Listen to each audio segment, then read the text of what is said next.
everyone. We went to Dollar Tree over the weekend and the kids found some new stuff. So I'm gonna turn you around and show you quickly what we picked up from Dollar Tree this weekend. Here is a quick pan of literally everything.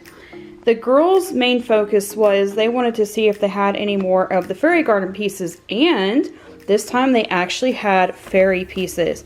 So they only had 2 different kinds of sets this time, and they're all basically similar, just different clothes on them and stuff. So they each got the same pack, but they were okay with that. Then they found these cute little extras you could do. Like this is a little water wheel. Looks like it actually has water coming out of it. And then look at this cute little bench. I just thought that was adorable. So they picked those out.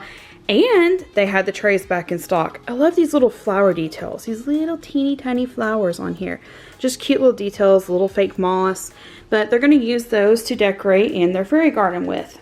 One of mine just recently broke her brush, and we go to Dollar Tree to get brushes because kids go through brushes so quickly, and I change them out just for, I don't know, I change brushes out really quickly for hygiene.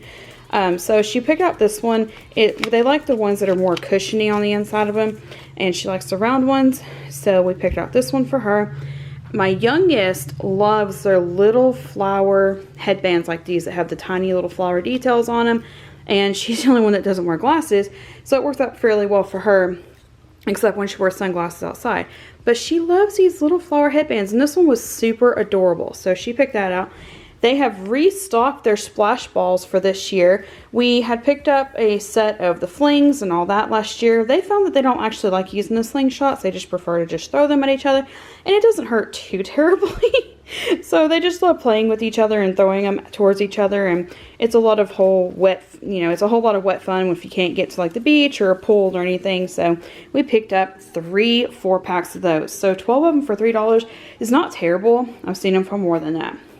And my oldest and youngest picked out these super cute hats. I was kind of iffy about the dark colored one because, you know, normally for like spring and summer you want light colored clothes, but she actually has some really cute outfits that she's been pairing with this, and it looks adorable for my not adorable, I guess for teens. I don't like being called adorable, but she looks super cute and they look really nice together. I think that's a better way to put it. And then my youngest one picked out this one with the purple bow on the back, because she just loved the little detail that it has to it. And they've actually already been wearing them around the house before I got to film this, but they love them. It's just super cute. They have them in different designs too. They have a solid white one with a white bow. They have a couple more of the brown ones as well. They just had a really good variety of them at our store right inside the entrance. So that's it for this video. Thank you so much for watching, and we will see you next time.